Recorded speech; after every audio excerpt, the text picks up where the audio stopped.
प्रश्नावली 13.3 का दूसरा प्रश्न, क्रमशः 6 सेंटीमीटर, 8 सेंटीमीटर और 10 सेंटीमीटर त्रिज्याओं वाले धातु के 3 ठोस गोले, 3 गोले हैं। एक पहला 6 वाला हो गया, ये 8 का हो गया और ये 10 का हो गया।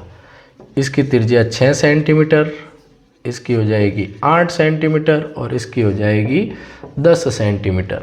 इन तीनों ठोस गोलों को पिघलाकर, इनको वापस पिघाल के एक बड़ा ठोस गोला बनाया जाता है। इन सब से मिलके एक बड़ा बन रहा है। इस गोले की हमें त्रिज्या ज्ञात करनी है, यानी बड़ी वाली आर ज्ञात करनी है। इसका मतलब गोले का आयतन प्लस 8 वाले गोले का आयतन प्लस 10 वाले गोले का आयतन, तीनों को जोड़ने पर एक बड़ा बना।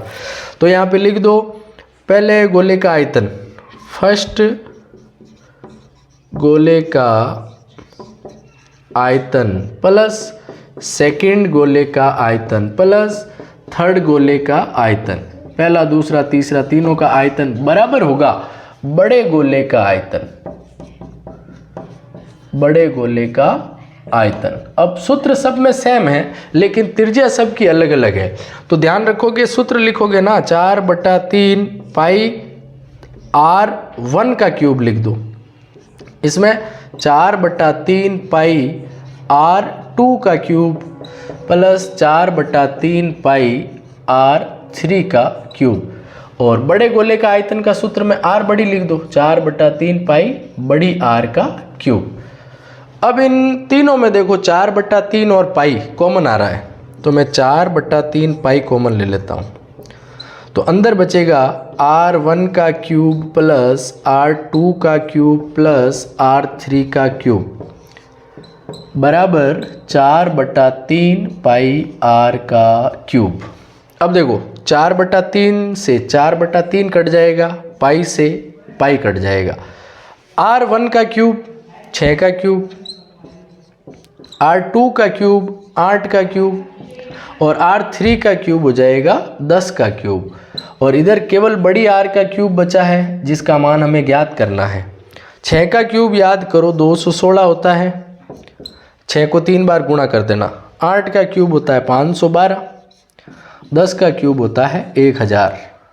अब इन तीनों की प्लस करनी है, तो 1000 में 512 और 216 जोड़ेंगे तो देखो 2 और 6 हो गए 8, 1 और 1 हो गया 2 और 5 और 2 हो गए 7 और 1000 वाला 1 आगे आ जाएगा, यानी इन सब की जोड़ आएगी 1728 R क्यूब।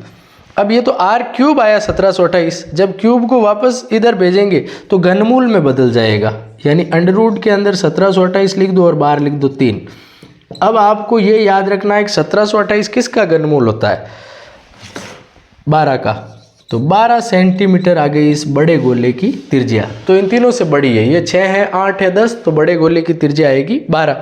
अगर आप पता करना चाहते हो 12 आया कैसे, तो 1728 का वर्गमूल निकाल लो।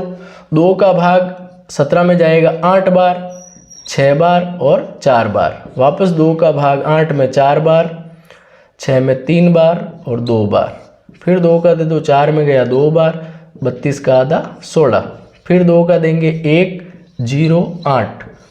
इस टाइप से 2 का देने पर 54, 2 का देने पर 27, 27 में 3 का 9 बार, 3 का 3 बार और 3 का 1 बार।